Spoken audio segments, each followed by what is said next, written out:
A natureza da realidade pessoal. Onde você e o mundo se encontram. Capítulo 1. O retrato vivo do mundo. Seção 610, 7 de junho de 1972, 21h10, quarta-feira.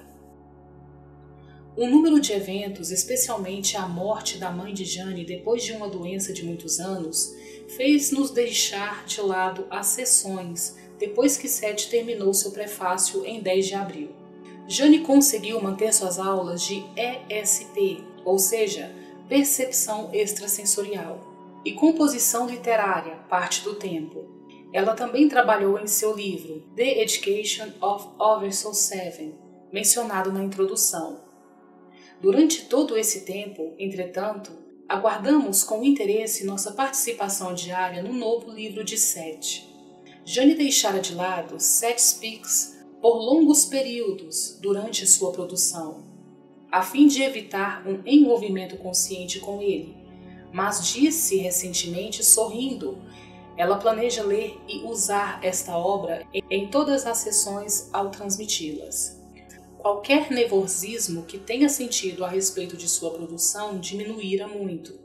Eu incentivei sua nova atitude de liberdade. Indicarei os vários estados de consciência de Jane, como sempre faço nas sessões, mas as notas podem ser apenas sugestões de um observador interessado. A verdadeira variedade e profundidade das realidades e personalidades que ela vivencia são qualidades características dela, e muitas vezes desafiam a palavra escrita. Boa noite. Boa noite, Seth. Agora o ditado. O primeiro capítulo intitula-se O Retrato Vivo do Mundo. O retrato vivo do mundo cresce dentro da mente.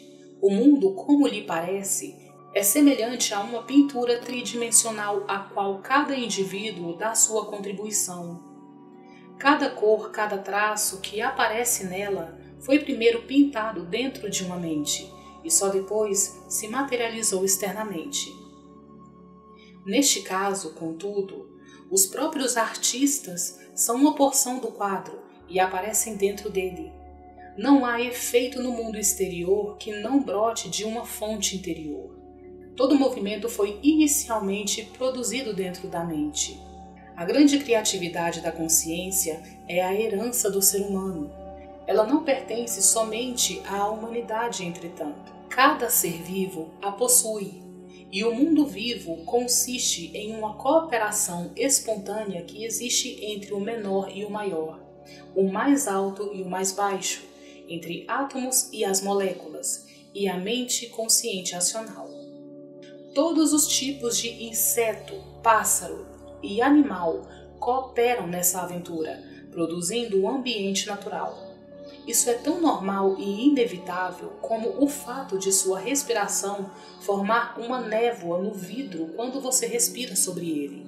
Toda consciência cria o mundo, marcando-o com uma coloração emocional. O mundo é um produto natural de sua consciência.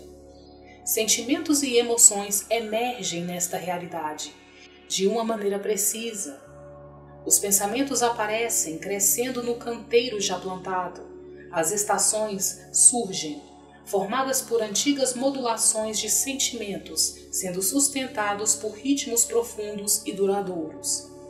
Elas são o resultado, torno a dizer, de aspectos criativos inatos e constituem uma porção de toda a vida. Esses aspectos antigos estão profundamente enraizados nas psiques de todas as espécies, e delas emergem os padrões individuais, os projetos específicos de novas diferenciações. 21h29, intensamente. Podemos dizer que o corpo da Terra tem a sua própria alma ou mente, o termo que você preferir. Usando esta analogia, as montanhas e os oceanos, os vales e os rios e todos os fenômenos naturais brotam da alma da Terra, assim como todos os eventos e todos os objetos manufaturados surgem da mente interior ou alma da humanidade. O mundo interior de cada pessoa está conectado com o mundo interior da Terra. O espírito se faz carne. Parte da alma de cada indivíduo, então, está intimamente conectada com o que chamaremos de alma do mundo, ou alma da Terra. A menor folha de grama ou flor tem consciência desta conexão e, sem raciocinar, compreende sua posição, sua singularidade e sua fonte de vitalidade. Os átomos e moléculas que compõem todos os objetos, seja o corpo de uma pessoa, uma mesa, uma pedra ou uma rã, captam este imenso impulso criador que sustenta sua existência e sobre o qual se apoiam individualmente. Eles são bem diferenciados e seguros de si mesmo. Assim, o indivíduo humano eleva-se em distinção vitoriosa, partindo das fontes antigas e, ainda sempre novas, de sua própria alma. O eu passa do não conhecimento ao conhecimento, surpreendendo a si próprio constantemente. Ao ler estas sentenças, por exemplo, uma parte de seu conhecimento torna-se consciente e disponível instantaneamente. Uma parte permanece inconsciente, mas mesmo o conhecimento inconsciente é saber, em sua própria inconsciência. Você sempre sabe o que está fazendo, mesmo quando não o percebe. Seu olho sabe que vê, embora não veja a si próprio, a não ser por meio de reflexo. Da mesma forma, o mundo como você o vê é um reflexo do que você é. Um reflexo não em vidro, mas na realidade tridimensional. Você projeta seus pensamentos, sentimentos e expectativas para fora e depois os percebe como a realidade externa. Quando lhe parece que outros o estão observando, você está observando a si mesmo, do ponto de vista de suas próprias projeções. Agora podemos fazer um intervalo. 21 horas e 46 minutos a 22 horas e 9 minutos. Você é o retrato vivo de si próprio e projeta para fora, na carne, o que pensa ser. Suas emoções, seus pensamentos conscientes e inconscientes alteram e formam sua imagem física. Isso é relativamente fácil de compreender. Não é tão fácil, entretanto, compreender que seus sentimentos e pensamentos formam sua experiência exterior do mesmo modo, ou que os eventos que parecem acontecer a você são criados por você dentro de seu ambiente mental ou psíquico interior. Seu corpo não é magro ou gordo, alto ou baixo, saudável ou doente por acaso. Essas características são mentais e são lançadas por você sobre sua imagem. Não quero ser espirituoso, mas você não nasceu ontem. Sua alma não nasceu ontem, mas antes dos anais do tempo, segundo o que você pensa do tempo. As suas características ao nascer eram suas por uma razão. O eu interior as escolheu. O eu interior, em grande escala, pode até mesmo hoje alterar muitas delas.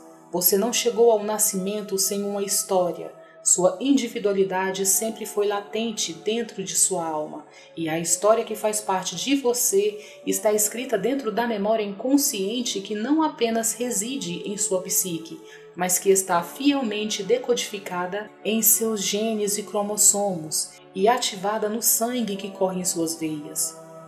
Você é consciente, alerta e participante em um número muito maior de realidades do que sabe, enquanto sua alma se expressa através de você. Esta consciência de suas horas diurnas usuais, a consciência do ego, eleva-se como uma flor do subsolo desta camada inconsciente de sua própria realidade. Embora você não tenha consciência disso, este próprio ego emerge, depois volta a cair no inconsciente, do qual outro ego então se levanta como um novo desabrochar da terra na primavera. 22 horas e 27 minutos. Você não tem agora o mesmo ego que tinha 5 anos atrás, mas não está consciente da mudança.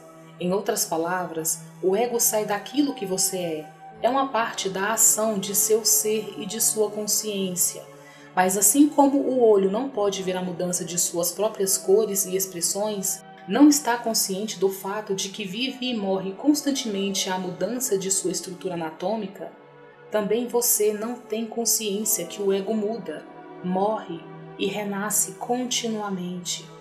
Fisicamente, a estrutura de uma célula retém sua identidade, mesmo enquanto a matéria que a compõe é continuamente alterada. A célula se reconstrói segundo o seu próprio padrão de identidade, contudo faz parte de uma ação emergente e viva, respondendo mesmo em meio às suas mortes numerosas. Assim, vários nomes são dados a formas estruturais psicológicas. Os nomes nada significam, mas as estruturas por trás deles, sim. Tais estruturas psicológicas também retêm sua identidade, seu padrão e singularidade, mesmo mudando, morrendo e renascendo constantemente. O olho surge da estrutura física, o ego da estrutura da psique. Ele não pode ver a si mesmo, assim como o olho.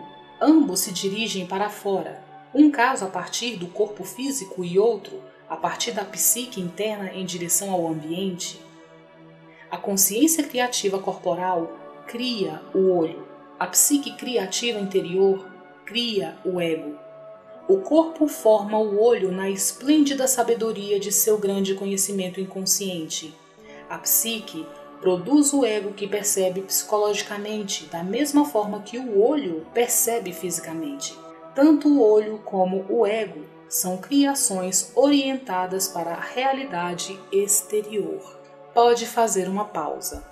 22 horas e 36 minutos a 22 horas e 45 minutos. Isto não é ditado do livro. Hubert estava certa na visão de alguns momentos atrás, durante o intervalo. No meu livro, nós vamos entrar mais profundamente na natureza do inconsciente e da psique, apresentando alguns conceitos que são de grande valor.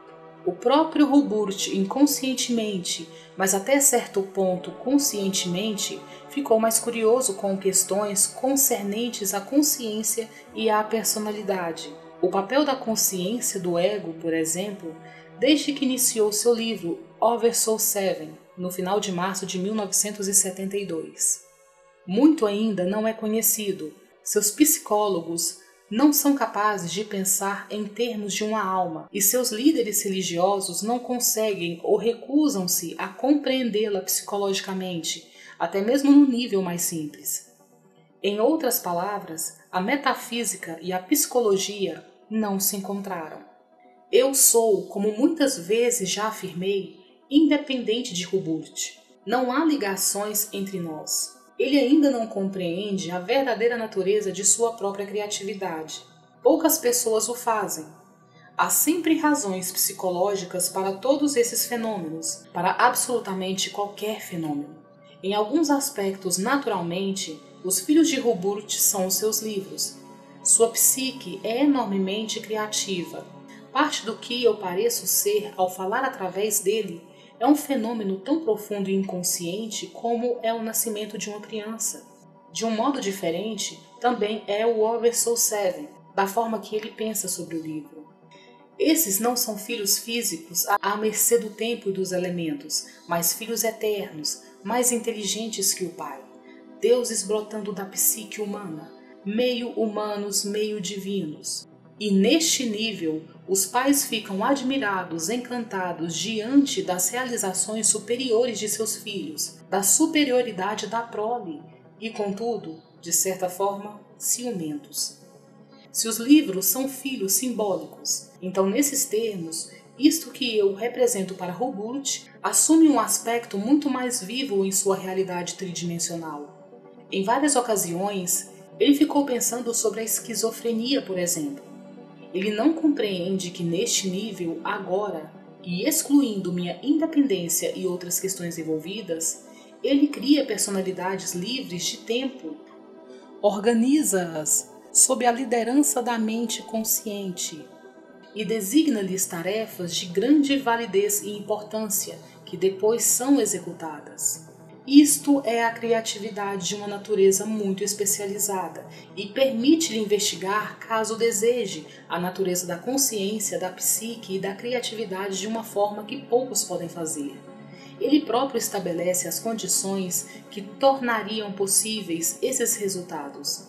Nossas duas realidades se cruzam em algum lugar, e neste lugar de encontro aparece aquilo que vocês conhecem de mim. Se encontra além disso minha própria realidade independente. Eu terei mais coisas a dizer e a acrescentar a estas notas, de modo que elas irão aumentar. Elas são muito interessantes. Se Hubert considerasse seus problemas como desafios, alcançaria resultados muito melhores. Isso é tudo por agora, e desejo-lhes uma boa noite. O mesmo para vocês, Seth. Obrigado. Apareça em nossa aula um dia. Está bem. Encerramos às 23h10. Jane dá sua aula de ESP terça-feira à noite, todas as semanas. Como eu sou o mais solitário por natureza, aproveito esse tempo para datilografar a sessão de segunda-feira ou trabalhar no arquivo e na correspondência. Em respostas a muitas perguntas, explicarei aqui por que prefiro escrever durante as sessões a usar um gravador. Logo depois que Seth começou a falar através de Jane, no final de 1963, tentamos gravar o material, mas logo descobri que, baseando-me em minhas anotações, posso datilografar uma sessão muito mais rapidamente do que ouvindo uma fita. Isso é muito importante, uma vez que todo o nosso trabalho psíquico é feito à noite, depois de termos trabalhado o dia todo, escrevendo e pintando e executando todas as outras coisas ligadas a um modo de vida organizado. Contudo, precisei modificar minha programação a fim de encontrar o tempo adicional exigido para a preparação deste manuscrito. Pinto de manhã e faço este trabalho à tarde. Quando Jane me fala como Seth, sua transmissão é mais lenta do que durante uma aula, por exemplo. Isso, juntamente com as instruções de Seth, torna a pontuação fácil.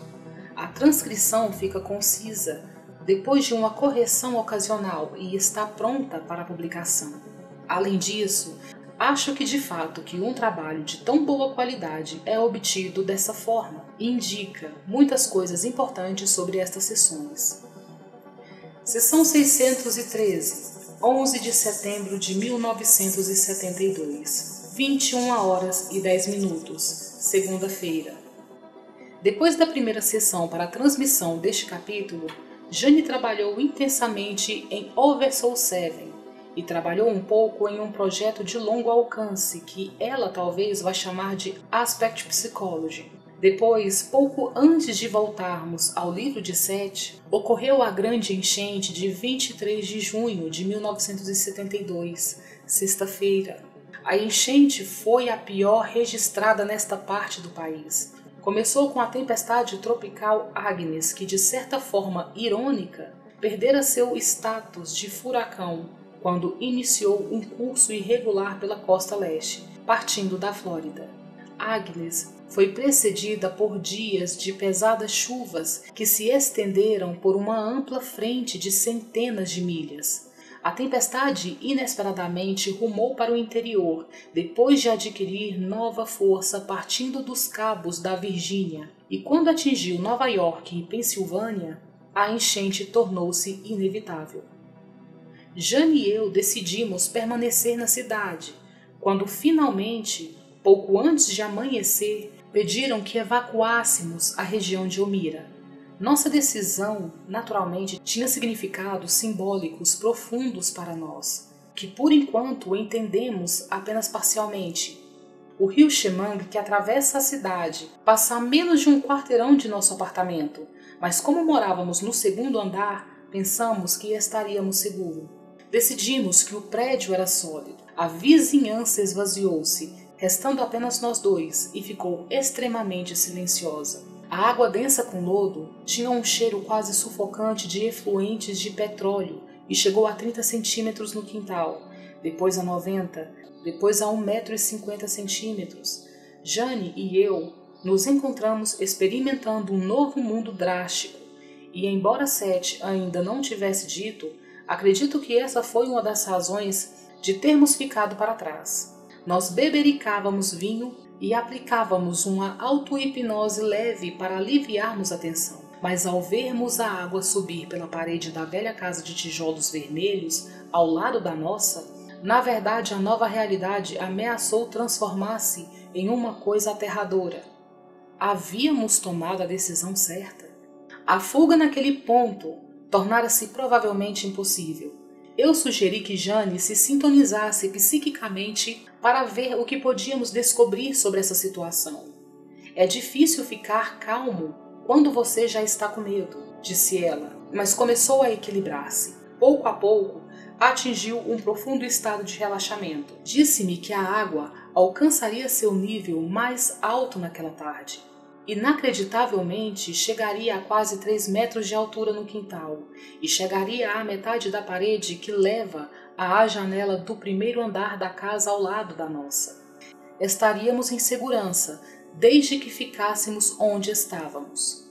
Jane parecia espantada, entretanto, quando disse que a ponte da rua Walnut ia embora, também me espantei, pois a velha ponte de aço cruzava o rio Sherman, a menos de um quarteirão da nossa casa. Não podíamos vê-la por causa das casas do outro lado da rua.